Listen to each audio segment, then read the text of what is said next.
1689. That's how many lives Rachel Harrison saved during her decade as an elite Green Beret sniper. From extracting hostages in war-torn regions to protecting high-risk diplomatic convoys, she held the highest rescue success rate in Special Forces history. Now she tends to her small apple orchard in Pinecrest Valley, Montana, a single mother of two, who most locals know only as the quiet woman who makes the best cider at the autumn fair. When the Crimson Riders motorcycle gang rolled into her secluded valley, they saw what everyone else saw: just another struggling farmer, another easy target. They never noticed how she could spot their surveillance teams from 2 miles away, never realized her cider press barn had been renovated with military-grade reinforced walls, never understood that her weekly baking schedule was actually a cover for maintaining sniper positions across her 200-acre property. Their mistake wasn't threatening her orchard. Their mistake wasn't even threatening her children. Their mistake was giving a decorated Special Forces operative who specialized in hostage rescue and protection a reason to reactivate the skills she'd spent 15 years perfecting. Dawn painted the mountain peaks gold as Rachel completed her morning inspection of the orchard's eastern quadrant. Her calloused hands moved with practiced efficiency, checking each irrigation line while her eyes continuously scanned the tree line with ingrained tactical awareness. Spring buds were just beginning to show on the apple trees, promising another bountiful season if everything went according to plan. The subtle crunch of gravel under tires caught her attention. A vehicle moving slowly along the access road, too early for regular delivery trucks. Through the morning mist, she spotted a black SUV with tinted windows, making its third pass of the morning. The same vehicle she'd noticed conducting surveillance over the past week, always during her morning inspections. "Mom," Emma's voice carried across the orchard as her 16-year-old daughter jogged between the neat rows of trees, her dark hair pulled back in a practical braid. "Mrs. Chen from the general store just called. Said we should know about some bikers who were asking questions last night." Rachel maintained her relaxed posture while her mind shifted into tactical assessment. "What kind of questions?" "About the orchard, about ownership, about our production numbers." Emma caught her breath, her expression worried. She said they weren't like the usual touring bikes that come through. These guys had matching leather cuts, looked organized, had some kind of red insignia. 10-year-old Marcus appeared from behind the cider barn, their Australian cattle dog Scout at his heels. The dog's ears were perked, body tense, the same alertness Rachel had noticed over the past few days. "Mom, Scout's been acting weird since sunrise," Marcus reported, unconsciously mimicking the precise observation patterns she'd taught him. "Like that time we had those coyotes stalking the chicken coop." Rachel knelt to scratch behind Scout's ears, noting the dog's fixed attention toward the western property line. "Good boy," she murmured, then turned to her children. "Emma, take your brother to start the morning processing. I need to run into town." The Valley General Store occupied the heart of Pinecrest's main street, a century-old building that had served as the community's primary trading post since the town's founding. Thomas Chen looked up as Rachel entered, his usually cheerful expression replaced by concern. "Heard you had some visitors last night," Rachel said casually, though her eyes were already mapping potential exit routes and defensive positions. Old habits that had never quite faded. 4 of them. Thomas lowered his voice, though the store was empty. "Crimson Riders MC, they're moving up from Nevada, taking over small businesses, farms, especially ones they think might be struggling with bank payments." Rachel maintained her relaxed stance while processing this information. The Crimson Riders had a reputation, not just for typical motorcycle gang activities, but for sophisticated corporate-style takeovers of rural properties. They'd terrorize owners into selling, then flip the properties for massive profits to development companies. The bell above the door chimed. Eleanor Chen, Thomas's elderly mother, hurried in with unusual urgency. "Rachel, dear, you need to see this." They followed Eleanor outside. A motorcycle cruised past, its rider making no effort to hide his surveillance. The crimson skull patch on his leather cut caught the morning sun, a symbol that had become increasingly feared across 3 states. "That's the 4th pass this morning," Eleanor whispered. "They're watching just like before the Miller place burned down. Electrical problem, according to the fire marshal." Her tone made it clear what she thought of that official ruling. Rachel squeezed Eleanor's hand reassuringly. "Don't worry about me, but keep an eye on the kids if they're ever in town alone." "Of course, dear." Eleanor's knowing look made Rachel wonder if the observant older woman had noticed more than she let on. "Though I suspect you can handle yourself better than most." Back at the orchard, Rachel found Emma and Marcus finishing their processing duties. Her daughter's tense posture showed she'd spotted the motorcycle too. "Mom, are we in trouble because of the bank payments?" Marcus asked quietly. Rachel pulled both children close. "No one's taking this orchard. It's been in our family for 4 generations, and it'll stay that way." "But those men," Emma started. "Some people think being scary gives them power," Rachel interrupted gently. "But real strength comes from protecting what matters, not threatening others." She sent them inside, then walked the property's perimeter. Her trained eyes spotted 4 more surveillance positions where bikers had observed the orchard.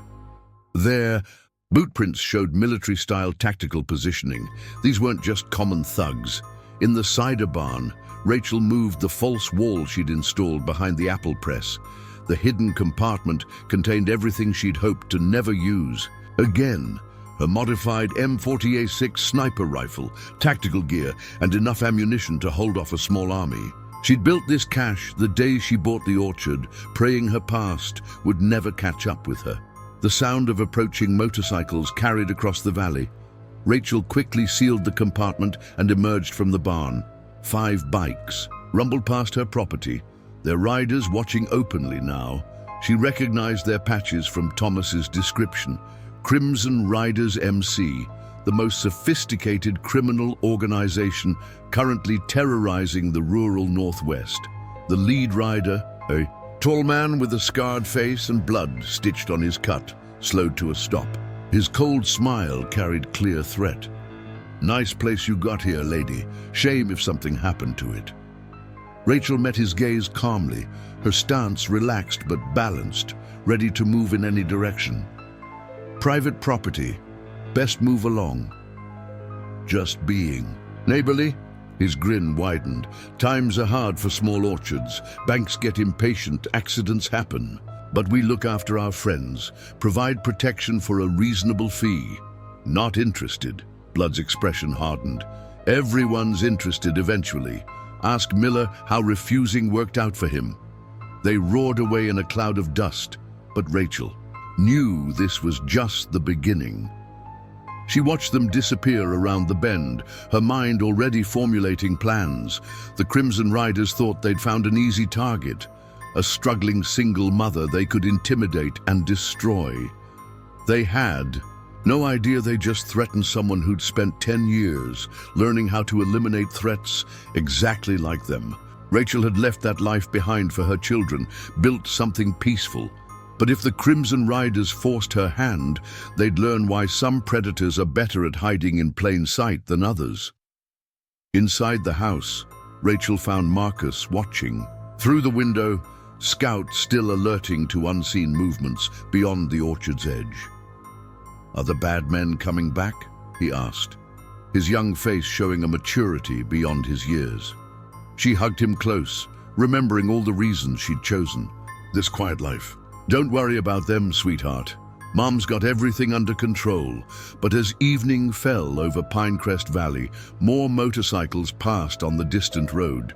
Rachel counted 8 different riders conducting surveillance, their patterns suggesting professional training. The Crimson Riders weren't just common criminals. They were organized, experienced, and used to getting their way. Rachel put her children to bed, then sat on the porch cleaning her shotgun, the legal one she kept for coyotes, not the sniper rifle hidden in the barn. Tomorrow, she'd drive into town, talk to Sheriff Martinez, try handling this through proper channels. But as she watched more bikes pass in the growing darkness, she knew peaceful solutions were becoming less likely. The Crimson Riders were about to learn that some threats shouldn't be judged by their appearance. Some battles aren't won by those with the most force, but by those who've spent decades learning patience, precision, and the art of making predators become prey. Sheriff Carmen. Martinez's office smelled of coffee and leather, its walls lined with a mix of modern police certificates and old Western memorabilia. The veteran law officer listened as Rachel detailed the Crimson Riders' visits, her weathered face growing darker with each detail. "Same pattern as Pine Ridge and Millbrook," she said finally. "They move in slow, target-vulnerable properties. By the time people realize what's happening, they own half the county."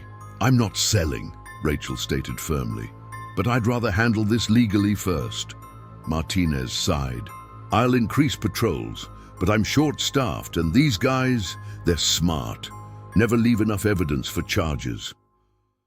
The Pinecrest Diner's breakfast crowd fell silent as 3 Crimson Riders motorcycles pulled up outside. Rachel watched through the window as Blood dismounted, followed by his lieutenants, Razor and Chain. They'd chosen their moment well. She'd just dropped Marcus at school. "Well, look who it is." Blood slid into the booth across from her. "Thought about our offer?" Still not interested. Rachel sipped her coffee calmly. $10,000 a month keeps your orchard safe." Razor leaned against the booth. "Cheap compared to rebuilding after a fire. Is threatening women and children how you usually start your morning?" Michael Cooper's voice carried across the diner. The local mechanic moved with the distinctive gait of someone who'd seen combat, his prosthetic leg a souvenir from Afghanistan. "Stay out of this," Chain growled. Rachel caught the nearly imperceptible shift in Michael's weight, a fighter's preparation. She spoke before things escalated. "We're done here. I have work to do." She stood, but Chain grabbed her arm. What happened next was too fast for most observers to follow. Rachel simply moved, using his own grip against him. Suddenly, Chain was sitting, nursing a wrist that was bent at an uncomfortable angle. "Don't touch me again," she said quietly, then walked out. Dr. Sarah Wagner arrived that afternoon to check on a sick tree in the eastern orchard. The veterinarian-turned-agricultural specialist worked efficiently, but Rachel noticed her studying the fresh motorcycle tracks near the barn. "Heard about the diner," Sarah said casually. "That move you used looked like military training. Self-defense class at the community center." Sarah's knowing smile suggested she wasn't convinced. "Must have been some class. My brother was Force Recon. He used similar techniques." Their conversation was interrupted by Scout's warning bark. 2 Crimson Riders' bikes circled the property, their riders carrying suspicious objects. "Get inside," Rachel instructed Sarah, already moving. She reached the fence line just as one rider prepared to throw what looked like a Molotov cocktail. Rachel's warning shot with the legal shotgun struck dirt near their bikes. The riders swerved, dropping their weapons, which shattered harmlessly in the field. "Next one won't miss," she called out. The bikes roared away, but she knew they'd be back. Sarah emerged from the barn. "Self-defense class teach you to shoot like that too?" Lucky shot. Sarah packed her equipment. "You know, my brother runs a veteran support group in town. If you ever want to talk about self-defense classes." That evening, Rachel found Emma practicing with her softball bat behind the barn, her daughter's swings carrying focused anger. "Those men at the diner," Emma said without stopping. "They're not going to leave us alone, are they?" "No, honey, but we're not leaving either. I'm not scared." Emma hit another ball. "I saw how you handled that guy, like it was nothing." Sarah watched her daughter's determined practice. Sometimes the strongest people aren't the ones making threats. They're the ones protecting what matters. "Is that what you did?" before we moved here?" Before Rachel could answer, Scout's bark warned of approaching vehicles. Multiple motorcycles stopped at their gate, Blood himself dismounting with razor and chain flanking him. "Last chance," Blood called out. 20,000 a month now. Price goes up every time we have to ask again. Rachel positioned herself between the bikers and Emma. "You're trespassing. Leave. You're making this harder than it needs to be." Blood's scarred face twisted. "Accidents happen to kids too. Roads aren't safe these days." Rachel's voice carried deadly quiet. "Threatening my children is the last mistake you'll ever make." Something in her tone made Chain step back. Even Blood's confidence wavered briefly. "Think it over," he said finally. "Tomorrow's deadline. After that, we stop being nice." As the bikes roared away, Rachel heard Michael Cooper's truck approaching. The veteran mechanic pulled up, his expression grim. "Saw them heading this way? Thought you might want some company?" "Thanks, Michael, but I can handle them." "No doubt about that." He studied her stance. "You know, the way you move, the way you handle yourself reminds me of some operators I served with, special forces types." Rachel met his knowing look. "Just a farmer protecting her land?" Michael nodded slowly. "Well, this farmer might want to know that Blood's crew is moving in heavy tonight. 50 bikes at least, coming up from their compound. Word is they're done negotiating." Scout's bark caught their attention.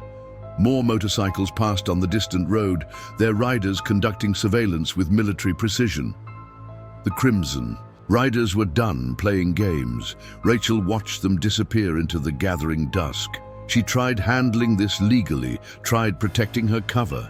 But as she counted the increasing number of bikes circling her property like vultures, she knew tomorrow would bring hard choices. Some battles can't be won through peaceful means. Sometimes protecting what you love means becoming what you left behind. Rachel woke to Scout's low growl an hour before dawn.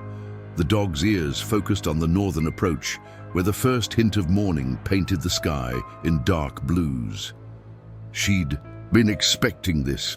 The Crimson Riders always attacked at first light. "Emma," she called softly, finding her daughter already dressed in dark clothes. "Take Marcus to the Chen's store. Use the creek trail like we practiced. I can help fight. You help by keeping your brother safe." Rachel checked the legal shotgun. "Remember what I taught you about moving through open terrain? Watch the tree. Line, stay low, use cover," Emma recited. "Count 5 seconds between movements. Mom, be careful." Marcus appeared, backpack ready, Scout at his side. The boy's eyes were scared, but determined. "The bad men are coming, aren't they?" Rachel hugged them both tight. "Everything's going to be fine. Mrs. Chen is expecting you." Scout perked his ears and Rachel nodded. "Scout, guard." The dog immediately moved to lead her children toward the hidden creek path as the first rumble of motorcycles carried across. The valley, Rachel counted engines by sound, at least 30 approaching from the main road, another group from the east. More than expected. "Quite the army they brought." Michael Cooper's voice came from behind the cider barn. The veteran mechanic emerged with his own shotgun. "Thought you could use backup." "You shouldn't be here, Michael. Neither should they." He checked his weapon with practiced efficiency. "Besides, some fights matter more than others." The first wave of Crimson Riders roared through her front gate, led by Razor and Chain. Rachel noted their tactical approach, standard military flanking pattern. These weren't just thugs on bikes. "Last chance, lady," Razor's voice carried across the pre-dawn darkness. "Sign over the orchard, or we burn it all." Rachel's response was a warning shot that kicked up dirt near their front tires. The bikes scattered, their riders taking covered positions with practiced coordination. "They're ex-military," Michael observed, moving to higher ground. "Moving in fire teams," I noticed. Rachel was already moving to a pre-sighted position, remembering countless similar operations from her past life. "Watch the barn's blind spot." More bikes arrived, surrounding the property. Blood himself appeared, directing his men with hand signals Rachel recognized from combat training. "Burn it," he ordered. "Burn it all." Molotov cocktails arced through the early light. Rachel's shots struck two in midair, while Michael's blast caught another, but one got through, setting the edge of the orchard ablaze. "Fire team moving on your 3, Michael called out. Rachel pivoted, catching 3 raiders trying to flank her position. Her shotgun's pump action dropped 2, while the 3rd scrambled for cover. Every shot was carefully placed, disabling without killing. "You've done this before," Michael commented between reloads. "So have they." Rachel spotted more tactical movements in her peripheral vision. "They're pushing us toward the cider barn." Razor led the next assault team, their approach showing clear military training, but Rachel had spent years teaching soldiers like them. She used their own tactics against them, drawing them into prepared fields of fire. "Ladies got skills." Chain shouted to Blood, "This ain't no normal farmer. Shut up and push forward." Blood commanded, "We've got numbers." But numbers meant nothing against experience.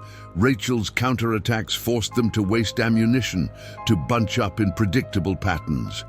Michael provided perfect covering fire, his own combat experience evident. The sound of sirens carried from town. Sheriff Martinez's deputies were finally responding, but Rachel knew they'd never arrive in time. "Running low," Michael reported, his shotgun nearly empty. "Chen's store cellar," Rachel directed. "Go through the creek path. Leave you here? Not happening." A new sound cut through the gunfire. Thomas Chen's ancient delivery truck roaring up the back road. The old man handling it like a rally driver. He skidded to a stop behind the barn. "Need a ride?" Thomas called out cheerfully. "Brought something that might help too." He pulled out Rachel's gun case, the hidden one from the barn. Rachel's eyes widened. "How did you—" "Found it while doing maintenance last spring," Thomas explained. "Figured you had your reasons. Thought today might be the day." Rachel retrieved her sniper rifle, the familiar weight settling into her hands. Time to stop playing. Defense. She checked her scope with practiced precision. "Michael, get Thomas clear. Things are about to get complicated." "Who are you?" Michael asked, real awe in his voice. "Just a farmer protecting her land."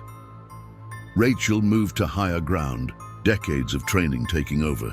Through her scope, she picked out Blood's position, coordinating his men with military hand signals. Time to change the game. Her first shot disabled Blood's bike, the precise round striking the engine block. The second shot took Razor's radio, cutting their communications. Each pull of the trigger demonstrated years of expert training. "She's special forces," Chain's panicked voice carried across the orchard. Rachel's voice cut through the chaos, cold and professional. "You have 30 seconds to clear my property. Anyone still here after that becomes a target. Your choice." The Crimson Riders broke. In formation, scrambling for their bikes. Even Blood recognized the shift in power, mounting his disabled motorcycle and pushing it manually. "This isn't over," he shouted, but fear had replaced his usual confidence. "Actually," Rachel settled her scope on his position, "it is." Her final shot struck the ground at his feet with sniper precision, a clear message about what she could have hit instead. As the raiders retreated in chaos, Thomas and Michael returned. The old shopkeeper looked completely unruffled by the morning's excitement. "Well," Thomas smiled, "that was more interesting than inventory." Michael studied the precision shots Rachel had placed, the tactical positioning she'd used. "Green Beret. That's classified." But Rachel's slight smile confirmed his guess. "Mom." Emma and Marcus emerged from the creek path, Scout bounding ahead. To check on her, Rachel hugged her children close, breathing in their safety, but she knew this wasn't over. The Crimson Riders would be back with greater numbers and better preparation. "You should have told me," Michael said quietly. "About your background. I could have helped sooner. Wasn't your fight. It is now." He gestured toward town, where more trucks were arriving, locals coming to help, drawn by the sound of battle. Something tells me we're all in this together. Rachel watched the smoke clear from her orchard, calculating what would come next. The Crimson Riders had just learned she was more than a simple farmer, but they hadn't seen anything yet. Sometimes the most dangerous predators are the ones hiding in plain sight, and Rachel Harrison had spent 15 years becoming very, very good at remaining invisible until the perfect moment to strike. The Pinecrest diner buzzed with barely contained tension as Rachel assessed the damage reports. 4 local farms hit in the last hour, all families who'd come to help defend her orchard. The Crimson Riders were sending a message: stand together, fall together. Cooper's auto shop got hit worst, Thomas reported grimly. Garage torched, equipment destroyed, but Michael's still standing with us. They're changing tactics, Michael observed, his military experience showing. These weren't intimidation hits, this was strategic targeting. Rachel studied the map spread across their table, marking attack patterns. The raiders weren't just being vengeful, they were isolating key properties, cutting supply lines between allied farms. Mom, Emma approached with Marcus. Scouts acting weird again, but different this time. Rachel checked her watch. They're watching us, planning their next move. Dr. Sarah Wagner slipped into the booth, laying down a thick folder. You need to see this. Police reports from 3 counties. The documents revealed a pattern. Properties seized through intimidation became distribution points. Local businesses turned into money laundering operations. The Crimson Riders weren't just a gang. They were an organized criminal enterprise with military precision. Blood was special forces too, Sarah added quietly. Different branch, different war, but he knows what he's doing. Eleanor Chen arrived with fresh coffee, her calm demeanor unchanged by the morning's violence. Rachel, dear, perhaps it's time to tell them everything about what you did before farming. The diner fell silent. Rachel met each person's eyes, measuring trust against necessity. Green Berets, she said finally. 10 years, most of it classified. I was a sniper, specialized in hostage rescue and protection operations. We know, Sheriff Martinez's voice carried from the door. Known since you bought the orchard. Your background check was interesting. Why didn't you say anything? Same. Reason you didn't. Some skills are best kept hidden until needed. She laid her badge on the table. County Commissioner ordered me to shut this down. Says we're provoking the riders. They're bought, Michael concluded. Whole state's compromised. But I'm not retiring quietly, Martinez smiled grimly. Time to choose sides. Rachel's phone buzzed, a message from an unknown number. She recognized the tactical coordinates. Blood wants to talk. Neutral ground, just him and me. It's a trap, Michael warned. Of course it is, Rachel stood. That's why I need you all to understand what comes next. She detailed her plan, drawing on decades of special operations experience. Each listener had a role. Veterans like Michael providing tactical support, Thomas coordinating civilian resources, Sarah monitoring medical needs. They think hitting our properties makes us vulnerable, Rachel concluded. Time to show them how wrong they are. The meeting point was Eagle Peak Overlook, providing clear views of the valley below. Rachel arrived early, identifying sniper positions where Blood's men waited. Impressive setup. Blood emerged from the shadows. 3 kill teams, overlapping. Wheels of fire, almost perfect. 4th team on the ridge gives it away, Rachel replied calmly. Blood's scarred face showed genuine respect. Green Berets should have recognized the training. We're not so different, you and I. I protect people, you prey on them. Big difference. I offer order, structure. These towns are dying anyway. We give them purpose. By destroying families, burning homes, by reminding them that strength is all that matters. Blood moved with deadly grace. Join us. Your skills, your experience, we could own the whole state. Not interested. Then watch it burn. Every farm that helped you, every business that supported you, all of it gone. His smile turned cruel. How many children live in Pinecrest Valley? Accidents happen in small towns. Rachel's voice carried deadly quiet. Threatening children is a line you don't want to cross. Too late, already gave the order. By sunset, Pinecrest Valley learns what defiance costs. Rachel was moving before he finished speaking, her first strike catching him off guard. Special forces against special forces, decades of training unleashed. Blood recovered quickly, his own combat experience showing. They fought with lethal precision, each recognizing the other's professional skill. Your snipers can't get an angle, Rachel said between strikes. Ridge teams positioned wrong. Amateur mistake. Blood's confidence wavered. How did... Because I chose those positions. Rachel's counterattack drove him back.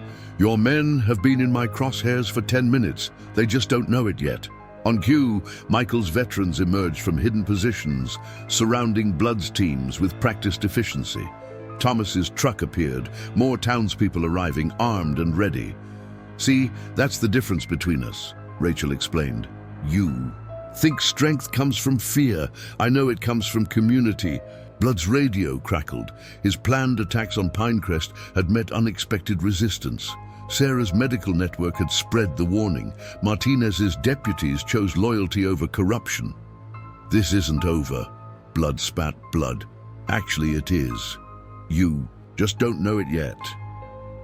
Rachel's stance shifted subtly. Now we do this my way. Because Rachel Harrison hadn't spent 10 years in special forces without learning the most important lesson. Sometimes the deadliest weapon isn't the one you carry. It's the community standing behind you, ready to fight as one. Sunset painted Pinecrest Valley's main street in blood-red hues as Rachel counted approaching motorcycles by sound. The Crimson Riders weren't just launching an attack. This was a full-scale invasion. 4 dozen bikes at least, with more coming. They're splitting into teams, Michael reported through their makeshift radio network. Military formation, just like you predicted. Blood's using standard special forces protocols, Rachel responded, recognizing the pattern. He's not trying to hide his training anymore. Senate hearing starts in 1 hour, Sarah announced grimly. They're trying to declare us a domestic threat. Got 2 generals and the state police commissioner ready to testify. Emma's network intercepted encrypted messages. Mom, they're offering other towns special deals, payoffs for helping shut us down. Because we've evolved beyond their control. Blood's voice cut through their communications. When communities can defend themselves, criminals lose power. Marcus's observation teams caught the first infiltration attempt. Mom, got 3 riders trying to check the back entrance to the orchard, but their gear's wrong. These aren't regular gang members. The Crimson Riders moved with unprecedented coordination. Elite enforcers from 3 different chapters, each bringing their own specialized tactics and weaponry. They're deploying something new, Sarah warned, analyzing atmospheric readings. Military-grade tear gas, designed to incapacitate without leaving evidence.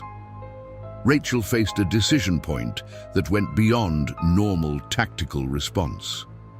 These weren't just thugs anymore. This was the full force of an organized crime syndicate trying to maintain control. Got a message from a state police insider, Thomas reported urgently. Operation Clean Slate, total information warfare. They're erasing our entire digital existence. Bank records disappeared, social media accounts vanished, official documents changed to paint community leaders as dangerous extremists. A coordinated attempt to erase not just Pinecrest's resistance, but proof it ever existed. They're not just attacking us, Michael realized.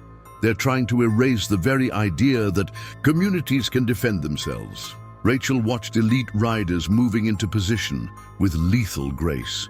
Each team brought tactics she'd never encountered, weaponry that shouldn't exist in civilian hands.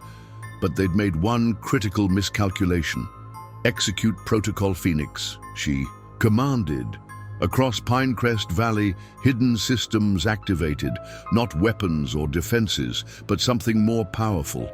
Truth broadcast through encrypted channels. Live feeds showed organized crime attacking American civilians, evidence that would shatter public trust in corrupted officials. They're adapting, Michael warned, as elite riders switched tactics, moving to full suppression protocols with no more concern about public opinion. The Crimson Riders deployed sonic weapons and military-grade strobe lights, cutting-edge technology, designed to incapacitate resistance without leaving evidence. But Rachel had prepared for this too. Now, she commanded. Around Pinecrest Valley, civilians demonstrated new strength, not through military tactics, but through unshakable unity. Neighbors protecting neighbors, communities standing together. It's spreading, Emma reported with fierce pride. Other towns are broadcasting too, showing the world what real resistance looks like. The Senate hearing dissolved into chaos as evidence hit public networks. Generals found their classified, and programs exposed. Commissioners faced questions about criminal connections. They're pulling back, Marcus observed as elite riders retreated. Their whole tactical doctrine depends on secrecy. They can't function when exposed. More communities are joining the resistance, Thomas reported. Not just here, 3 counties over, people are standing up to organized crime. The Crimson Riders withdrew as their criminal empire faced worldwide exposure. Elite enforcers trained in secrecy found themselves unable to function under public scrutiny. This isn't over, Blood's voice crackled through again. You've won a battle, not the war. You still don't understand, Rachel replied calmly. Every attack just proves our point, shows people everywhere that resistance is possible. Because Rachel Harrison hadn't just built a defense program, she created something that threatened criminal enterprises worldwide. Proof that communities could resist even the most sophisticated criminal operations. The morning sun rose over Pinecrest Valley as cleanup teams secured abandoned rider equipment. But the real victory wasn't in defeating one criminal organization. It was in showing the world that even the most powerful criminal enterprises could be exposed and defeated by determined communities standing together. The battle for Pinecrest Valley had become something larger, a fight for the fundamental right of people everywhere to resist criminal control. No matter how powerful the forces arrayed against them, they'll try to rewrite this, Sarah warned, as international media broadcast the truth. Change the narrative, make us look like the villains. Too late, Rachel replied confidently. Some truths can't be erased once they're exposed. Pinecrest Valley had faced its greatest challenge yet, the combined might of organized crime. But in doing so, they'd sparked something far more powerful than any tactical victory. They'd shown people everywhere that resistance wasn't futile, that communities united in purpose could stand against any force trying to control them. The battle for freedom had just gone global, and there would be no turning back. Because Rachel Harrison understood that sometimes the greatest victories don't come from the battles we fight, but from inspiring others to stand up and fight their own. As the sun climbed higher, Rachel watched her children helping coordinate cleanup efforts, saw former enemies working together to rebuild, witnessed communities discovering their collective strength. She knew that while this battle was won, the war for independence was just beginning, but that was okay, because now they weren't fighting alone. Across the country, other communities were standing up, refusing to bow to intimidation, choosing to defend rather than submit. The Crimson Riders had wanted to make an example of Pinecrest Valley. Instead, they'd turned it into a beacon of hope.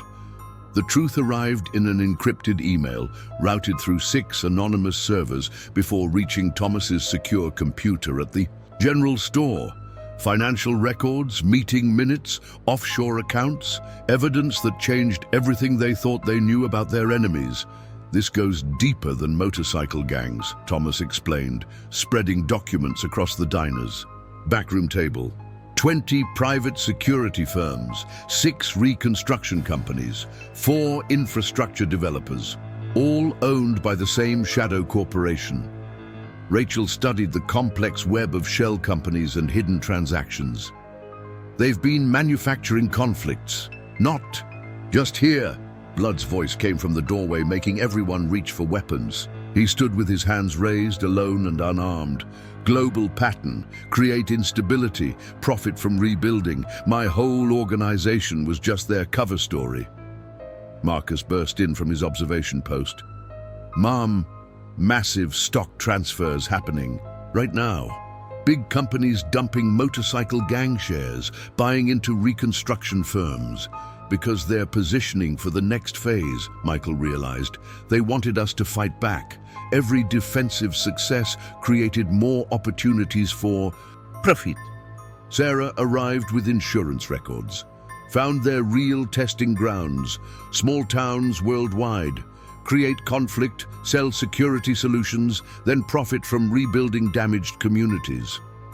The Crimson Riders were just pawns, Rachel concluded, studying Blood's defeated posture. Used to create market opportunities for their corporate masters. Emma's network intercepted corporate communications. Emergency board meeting at Black Star Industries. CEO Victor Kane is calling in every favor, trying to contain the information leak. Rachel remembered Kane from her Special Forces days, a defense contractor who'd built an empire selling security solutions to the highest bidder. Now she understood why he'd seemed so familiar with military operations. He's not just profiting from conflict, Blood said quietly, studying more documents. He's been engineering it, using groups like mine to create markets for his companies. Market. Analysts worldwide noticed unusual trading patterns. Major investors dumped criminal enterprise stocks while quietly acquiring shares in reconstruction and security firms. A coordinated move that suggested foreknowledge of coming changes.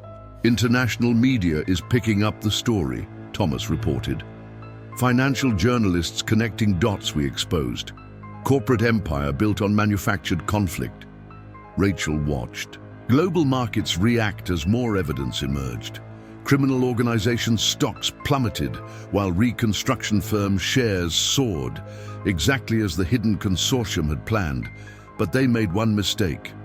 Their whole system depends on communities. Staying afraid, Michael pointed out, keeping them dependent on corporate security.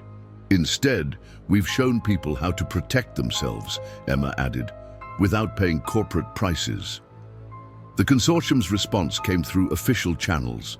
Offers to buy out local security programs, acquire training protocols, integrate Pinecrest methods into corporate services.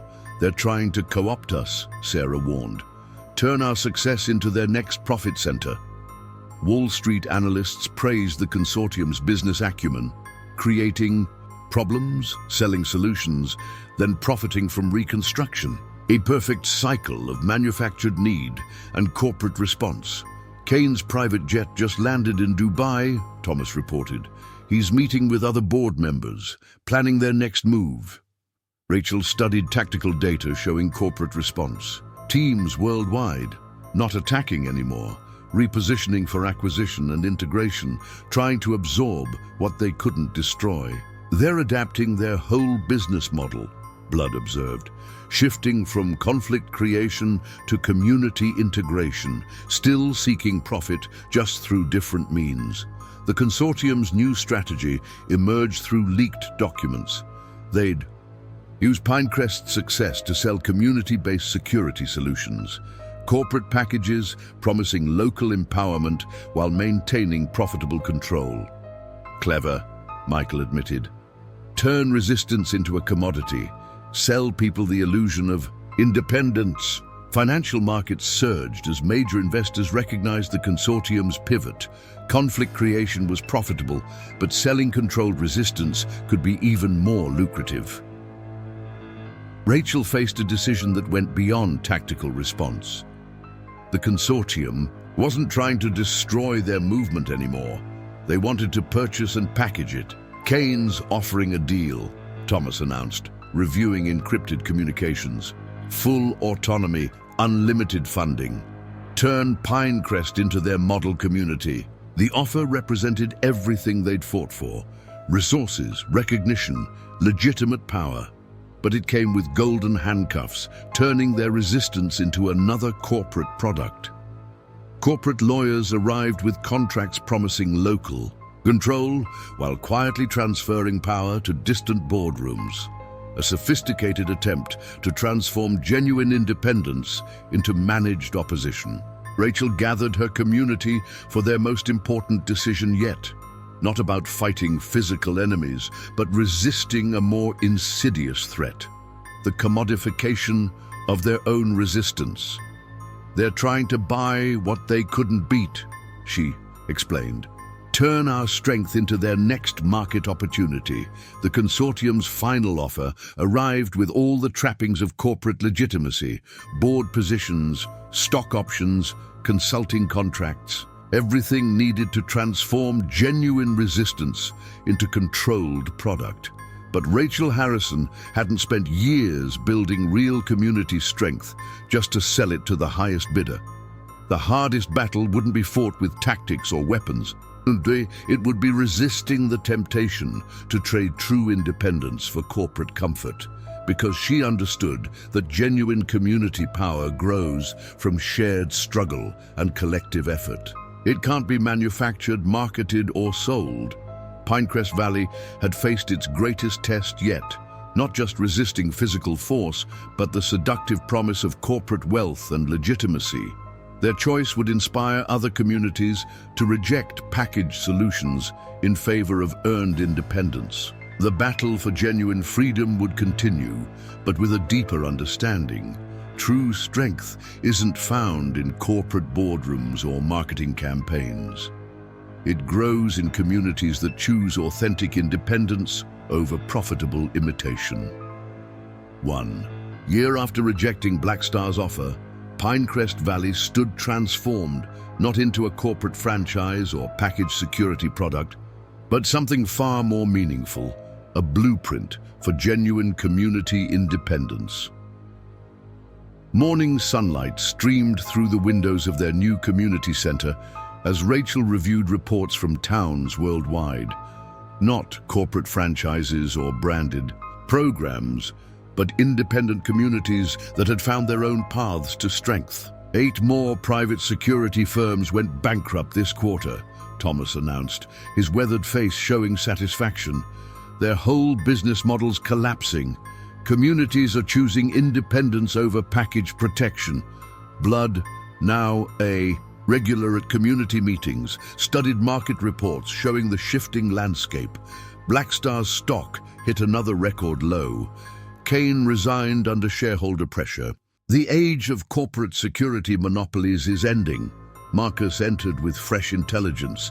Those corporate training centers they built, communities are turning them into independent defense schools, teaching each other instead of buying programs. The transformation went deeper than just security. Towns that had rejected corporate packages discovered their own ways to build strength, each unique to their local needs and culture. That's what Kane never understood, Sarah observed. Genuine community power can't be standardized or mass-produced. It has to grow naturally. Emma coordinated with their expanded network, now reaching across continents.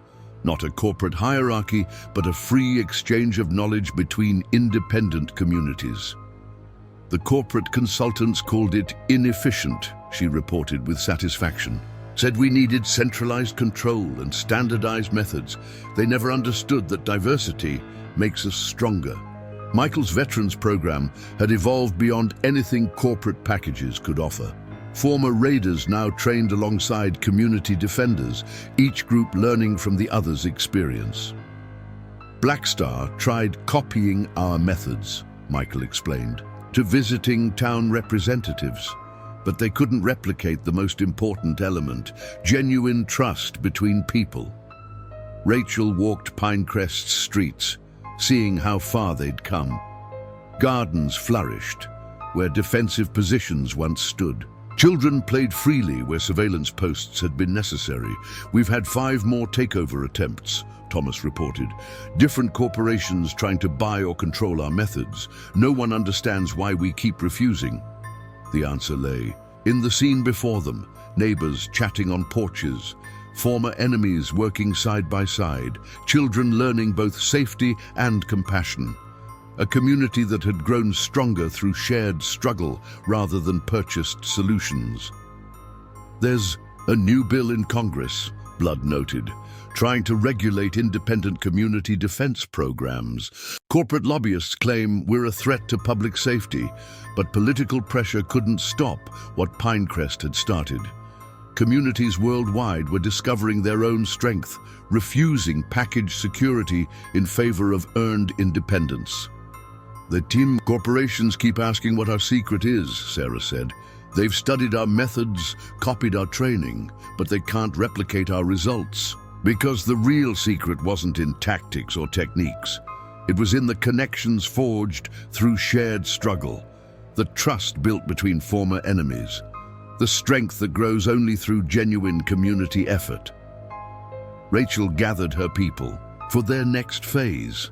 After proving their model worked, it was time to step into a larger role, not as corporate trainers or packaged experts, but as living proof that communities could find their own paths to strength. Other towns keep asking us to share our formula, she told the gathered crowd. But that would defeat the purpose. Real independence can't be taught through programs or packages. It has to be discovered.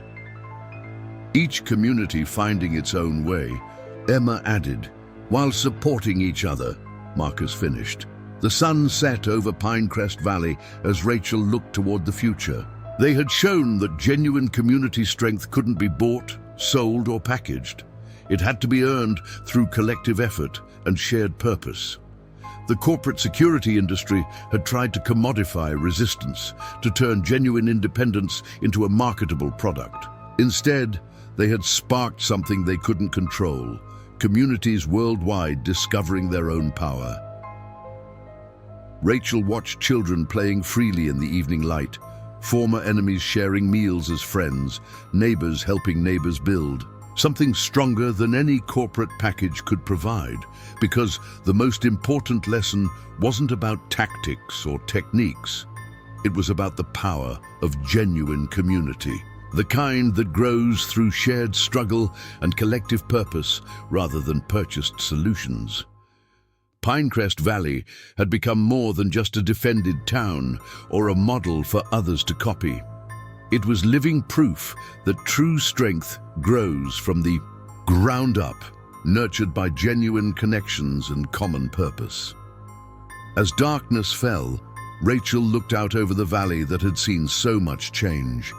They had faced every kind of attack, physical, financial, political, but their greatest victory wasn't in defeating enemies. It was in showing that real community power can't be packaged or sold. It has to be earned day by day through the collective effort of people choosing to stand together. That truth would outlast any corporate empire or political pressure, because genuine strength, once discovered, can never be controlled or commodified. It can only be shared, growing stronger as more communities find their own paths to true independence.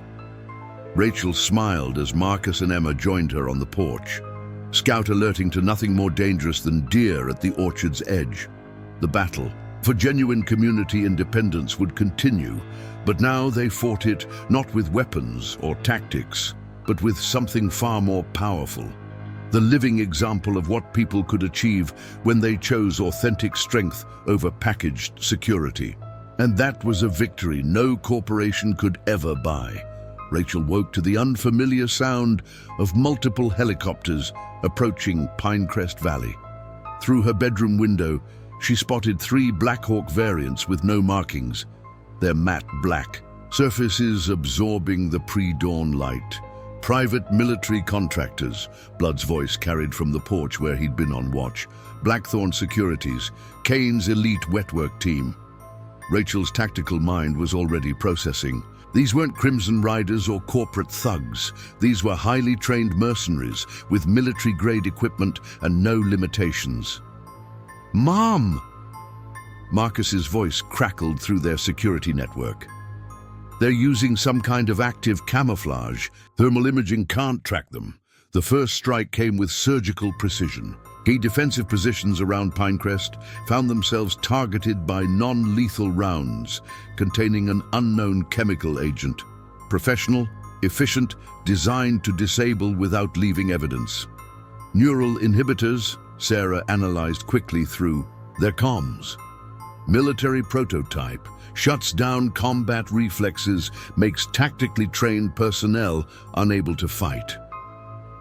Rachel watched the Blackthorn teams approach through specialized optics. Their movement patterns were unlike anything she'd encountered, a perfect blend of military precision and cutting-edge technology. "They're not here to shut us down," Michael realized, studying their formation from the community center. "This is a capture operation. They want intel on our entire network." Emma's surveillance caught something crucial. The helicopters. They've got diplomatic markings under the stealth coating, multiple countries involved. "Because we've become an international problem," Blood explained. "Our success is inspiring similar resistance movements globally. Power structures are getting nervous." The Blackthorn team breached Pinecrest's outer defenses using classified infiltration tech. But Rachel had prepared for this too, in ways that went beyond normal tactical response.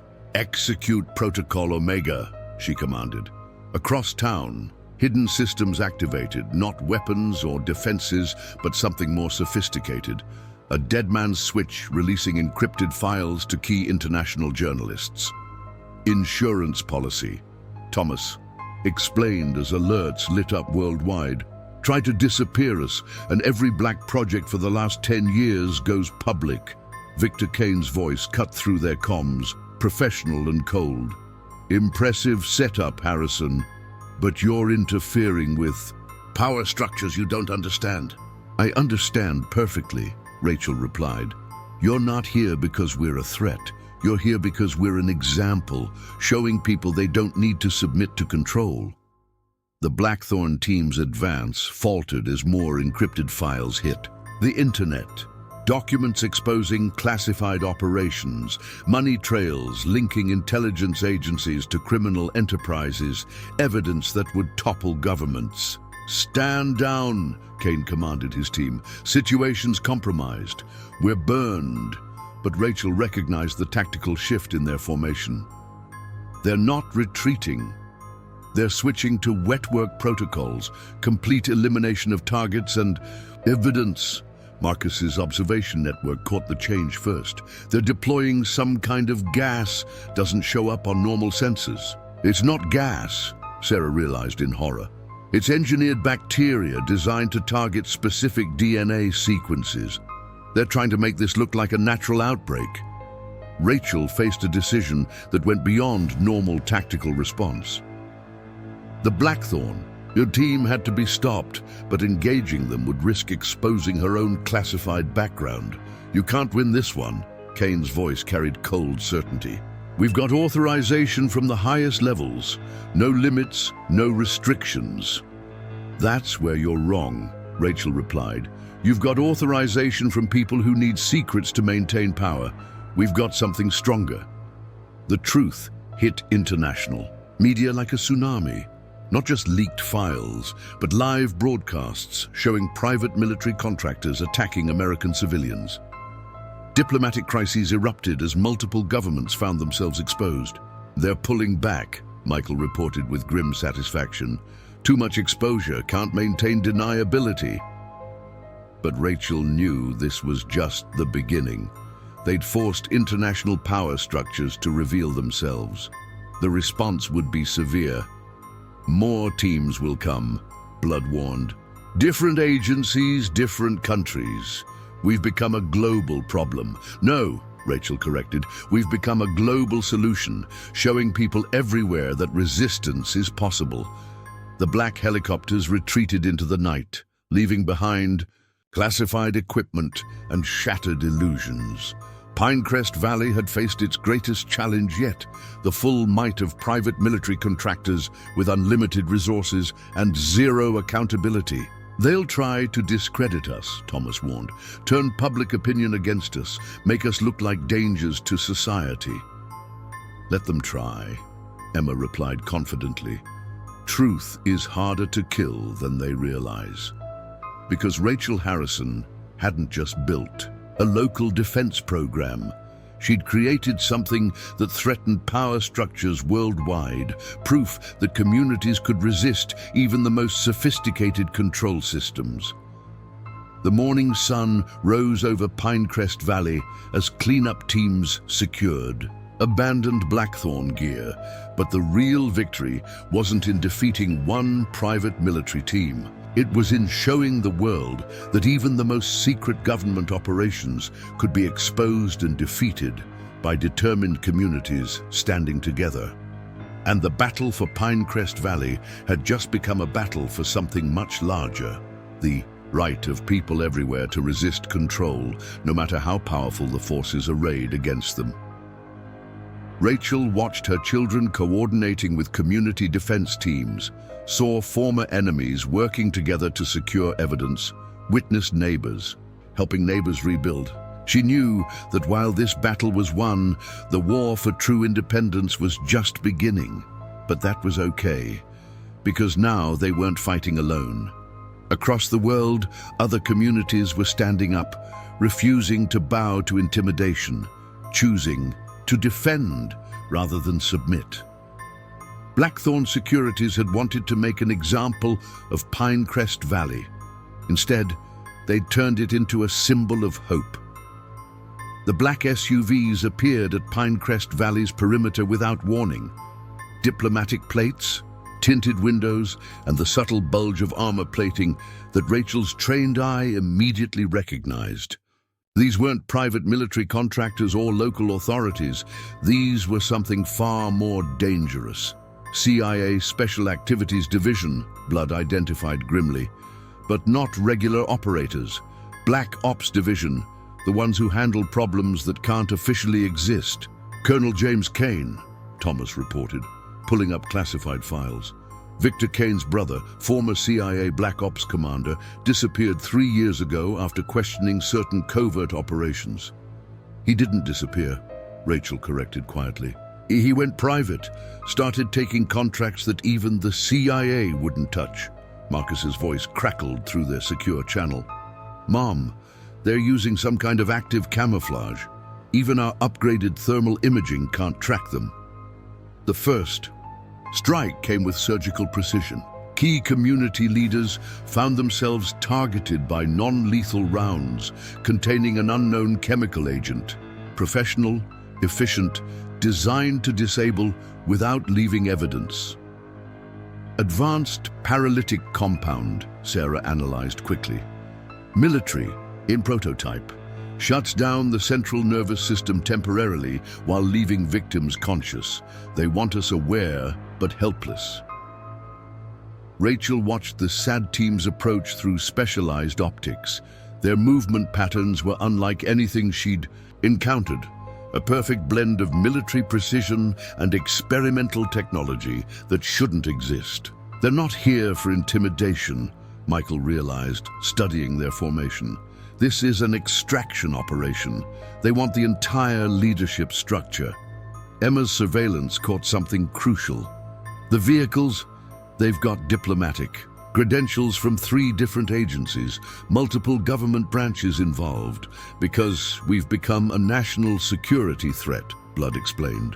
"Our success is inspiring similar resistance movements in strategic locations. Power structures are getting desperate." The SAD team breached Pinecrest's outer defenses using classified infiltration tech, but Rachel had prepared for this too, in ways that went beyond normal tactical response. "Execute Protocol Midnight," she commanded. Across town, hidden systems activated. Not weapons or defenses, but something more sophisticated. A kill switch releasing classified files to every major intelligence agency worldwide. Mutual assured destruction, Thomas explained as alerts lit up globally. Try to disappear us, and every black operation for the last 20 years goes public. Colonel Kane's voice cut through their comms, professional and cold. Impressive contingency, Harrison, but you're disrupting operations far above your clearance level. I understand perfectly, Rachel replied. You're not here because we're a threat to national security. You're here because we're proof that communities don't need government protection. The SAD team's advance faltered as more classified files hit secure networks, documents exposing illegal operations, money trails linking intelligence agencies to criminal enterprises, evidence that would destroy public trust in multiple government institutions. Stand down, Kane commanded his team. Operation compromised, all assets exposed. But Rachel recognized the tactical shift in their formation. They're not retreating. They're switching to cleanup protocols, complete elimination of witnesses and evidence.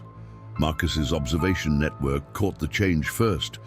They're deploying some kind of aerosol. Doesn't register on any sensors. It's not just gas, Sarah realized in horror. It's engineered prions designed to mimic natural neurological disorders. They're trying to make this look like a disease outbreak.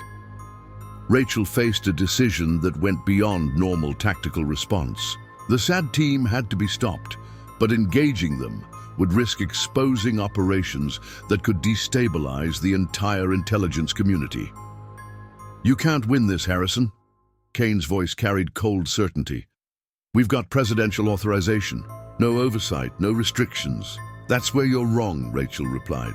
You've got authorization from people who need secrets to maintain power. We've got something stronger, the truth. The evidence hit global intelligence networks simultaneously. Not just leaked files, but live feeds showing government black ops. The teams attacking American civilians. International crises erupted as multiple agencies found their operations exposed. They're pulling back, Michael reported with grim satisfaction. Too much exposure. Can't maintain plausible deniability. But Rachel knew this was just the beginning. They'd forced government black ops to reveal themselves. The response would be severe. More teams will come, Blood warned. Different agencies, different jurisdictions. We've become a threat to the entire system. No, Rachel corrected. We've become proof that the system isn't invincible, showing people everywhere that resistance is possible. The black SUVs retreated into the night, leaving behind classified equipment and shattered illusions. Pinecrest Valley had faced its greatest challenge yet, the full might of government black ops with unlimited resources and zero accountability. They'll try to erase us, Thomas warned, turn public opinion against us, make us disappear from official records. Let them try, Emma replied confidently. Some truths can't be erased once they're exposed. Because Rachel Harrison hadn't just built a local defense program. She'd created something that threatened the very foundation of government control. Proof that communities could resist even the most sophisticated intelligence operations. The morning sun rose over Pinecrest Valley as cleanup teams secured abandoned SAD gear. But the real victory wasn't in defeating one Black Ops team. It was in showing the world that even the most secret government operations could be exposed and defeated by determined communities standing together. And the battle for Pinecrest Valley had just become a battle for something much larger. The right of people everywhere to resist control, no matter how powerful the forces arrayed against them. Rachel watched her children coordinating with community defense teams, saw former enemies working together to secure evidence, witnessed neighbors, helping neighbors rebuild. She knew that while this battle was won, the war for true independence was just beginning. But that was okay, because now they weren't fighting alone. Across the world, other communities were standing up, refusing to bow to intimidation, choosing to defend rather than submit. The SAD team had wanted to make Pinecrest Valley disappear. Instead, they'd made it impossible to ignore. Dawn broke over Eagle Peak as Rachel watched multiple black dots appearing on the horizon. Advanced tiltrotor, aircraft moving in complete silence, their experimental stealth systems making them nearly invisible to normal detection. Joint Special Operations Command, blood identified through their secure comms. But not regular Tier 1 operators. These are Project Nightshade, the ones they send when even Delta Force isn't enough. Colonel Marcus Blackwood, Thomas reported, accessing deeply buried files. Former commander of classified enhancement programs, officially died in Afghanistan, but actually went underground to run operations even the Pentagon won't acknowledge. He didn't die, Rachel corrected grimly. He evolved, started running programs that push beyond human limits. Marcus's voice crackled through with urgency. Mom, they're using some kind of adaptive camouflage. It's learning from our detection. Attempts getting harder to track with each scan. The first strike came without warning. Key defensive positions around Pinecrest found themselves targeted by rounds containing something beyond normal ammunition. Professional, lethal, designed to eliminate without possibility of survival. Programmable nanites, Sarah analyzed, her voice shaking. Military prototype. They hijack the nervous system, make death look like natural causes. They want to erase us completely. Rachel watched Nightshade's approach through quantum optics. Their movement patterns defied normal human capabilities. A perfect integration of biological enhancement and experimental technology that shouldn't exist outside of laboratories. This isn't an operation, Michael realized, studying their formation. This is extinction.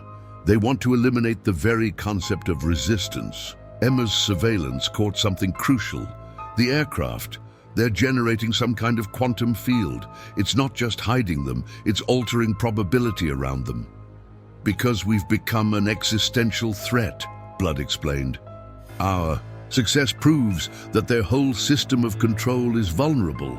They can't allow that knowledge to spread. The Nightshade team breached Pinecrest's outer defenses using technology that seemed to bend reality itself. But Rachel had prepared for even this in ways that went beyond normal human understanding.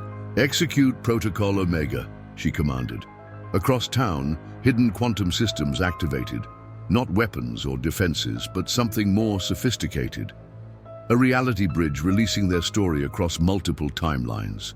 Dimensional insurance, Thomas explained as reality rippled. Try to erase us here, and our truth spreads across every possible version of history. Blackwood's voice cut through their comms, inhuman and cold. Impressive contingency, Harrison. But you're interfering with programs, beyond your comprehension. I understand perfectly, Rachel replied. You're not here because we're a physical threat. You're here because we represent the awakening of human consciousness. The Nightshade team's advance faltered as quantum information cascaded across realities. Evidence of their existence spreading faster than they could contain it, infecting the very fabric of history with the truth of their operations. Stand down, Blackwood commanded his team. Reality contamination spreading beyond containment parameters. But Rachel recognized the shift in their quantum signatures. They're not retreating. They're shifting to Omega protocols, complete elimination of this timeline's witnesses. Marcus's observation network caught the change first. They're deploying something that's unmaking things. Whatever it touches just stops existing. It's not destruction, Sarah realized in horror. It's temporal erasure. They're trying to make it so we never existed in any timeline. Rachel faced a decision that went beyond normal tactical response. The Nightshade team had to be stopped, but engaging them would risk fracturing reality itself. You can't win this, Harrison. Blackwood's voice carried eternal certainty. We've got authorization from powers beyond your understanding. No limits, no restrictions. That's where you're wrong, Rachel replied. You've got authorization from beings who need realities. laws to maintain power. We've got something stronger, human spirit. The truth hit reality like a quantum bomb. Not just leaked files, but the fundamental understanding that humanity could resist even forces that transcended normal existence. Universal constants shuddered as human consciousness faced its ultimate test. They're pulling back, Michael reported with awe. Too much exposure, can't maintain quantum coherence. But Rachel knew this was just the beginning. They'd forced transhuman operators to reveal themselves. The response would transcend reality. More teams will come, Blood warned. Different dimensions, different timelines. We've become a threat to the very structure of control. No, Rachel corrected. We've become proof that humanity isn't bound by any system's rules, showing people everywhere that resistance transcends reality itself. The quantum aircraft retreated into dimensional folds, leaving behind reality-warping equipment and shattered illusions. Pinecrest Valley had faced its greatest challenge yet, the full might of transhuman operators with unlimited power and zero constraints. They'll try to rewrite reality, Thomas warned, turn the very laws of existence against us. Let them try, Emma replied confidently. The human spirit can't be erased from any timeline, because Rachel Harrison hadn't just built a local defense program. She'd created something that threatened the very foundation of reality-spanning control.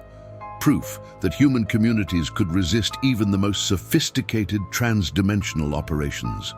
The morning sun rose over Pinecrest Valley as cleanup teams secured abandoned quantum gear. But the real victory wasn't in defeating one transhuman team. It was in showing all possible worlds that even the most powerful forces could be resisted by determined human spirits standing together. Rachel stood on Eagle Peak with Emma and Marcus, watching the sun rise over Pinecrest Valley. Below, the community they'd fought so hard to protect was thriving, not just surviving, but showing others a path to true independence. What happens now? Marcus asked, Scout alert at his side. We keep building, Rachel answered. Keep teaching others that real strength comes from standing together. They'll try again, Emma observed. Let them come, Rachel smiled. Because now everyone knows the truth. No force is stronger than a community that chooses to protect its own. Scout barked at deer in the orchard, and life in Pinecrest Valley continued, free and unafraid.